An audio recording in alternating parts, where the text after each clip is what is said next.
The construction of the Berlin Wall created many problems for the people of both East and West Germany. Friends and family were divided, businesses were broken up, and policing the border was a logistical nightmare for both sides. Among all these issues, however, there came one unexpected problem both East and West Berlin had to deal with. Ghosts. Kind of.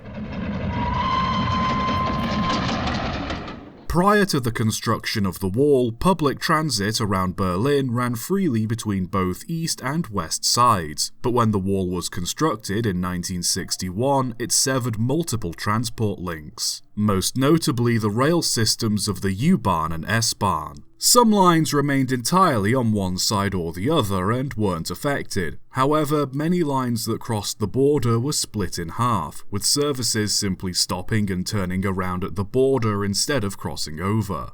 Because of how Berlin was divided, there were some parts of the West Berlin network that passed for a short way through Mitte, which belonged to East Berlin, before passing back into the west side. These being the U6 and U8 lines of the U-Bahn as well as the Nord-Süd tunnel of the S-Bahn. Since most of the stations were underground, the East German government allowed the Western services to pass through the border into the east and back into Western territory. Prior to the wall's construction, there were several stations on the east side that these lines would have served, but with the wall in place, all eastern stations connected to these lines were closed.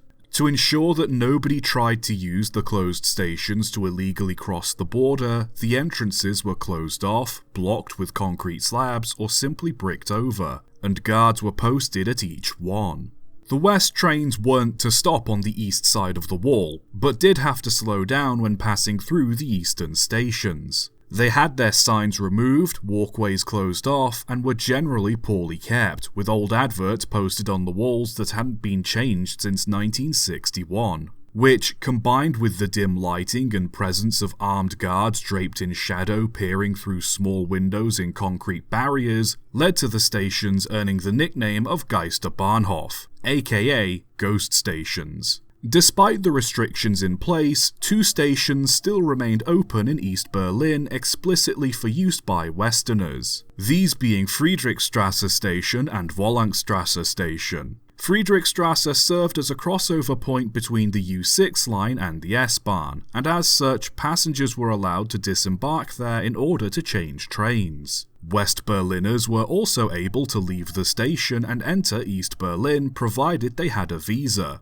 passengers able to acquire these visas at the station itself. The station also had a shop that passengers could go to without having to pass through customs, making it a popular place for Westerners to purchase cheap alcohol, despite Western authorities classing it as contraband. Wollankstrasse station meanwhile was positioned just behind the border on the east side. It was accessible from the west as one of the exits opened up on a West Berlin street and was only served by West Berlin trains, with all other exits leading to the east being closed off. As you can imagine, running Western trains through East Berlin was very challenging. Repairing and maintaining tracks became a massive security headache for the parts of the line that passed through the east, and should one of the West Berlin trains break down on the other side of the border, then passengers would have to wait for Eastern Border Police to come and escort them out. Not helping was all the layers of security the East German government put in place to prevent people from trying to escape to the west. Platforms were fenced off with barbed wire, countless alarms were in place should barriers be penetrated,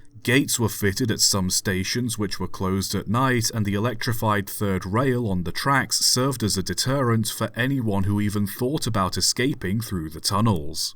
Armed guards were posted 24/7, usually in pairs, with care being taken to make sure the guards had no personal connection with each other to help prevent them from making an attempt to flee themselves.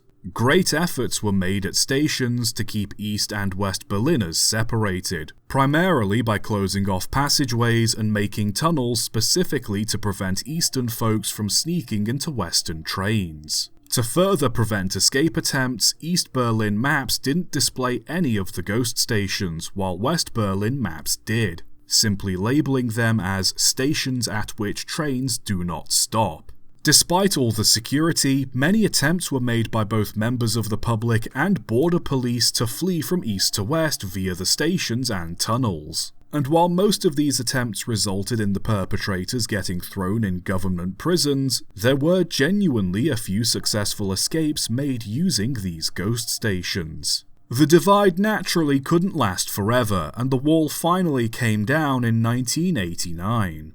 With the wall gone, efforts were made to properly reunite Berlin, and just 2 days after the wall fell, the first of the old ghost stations was reopened to the public, with hand-drawn destination signs quickly made to replace the ones that were outdated or had been removed. Several more were opened up in the following months, with some taking 2 months to properly clean and refurbish, and all were initially fitted with checkpoints until mid-1990 when the checkpoints were abandoned. By 1991, Germany was finally reunified, and there was a great push in Berlin to reopen all the previously blocked off stations of both the U-Bahn and S-Bahn.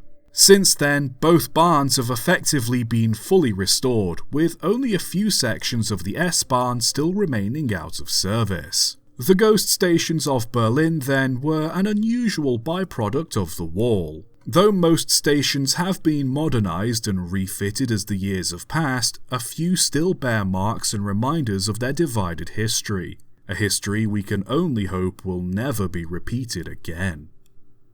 Subscribe for more.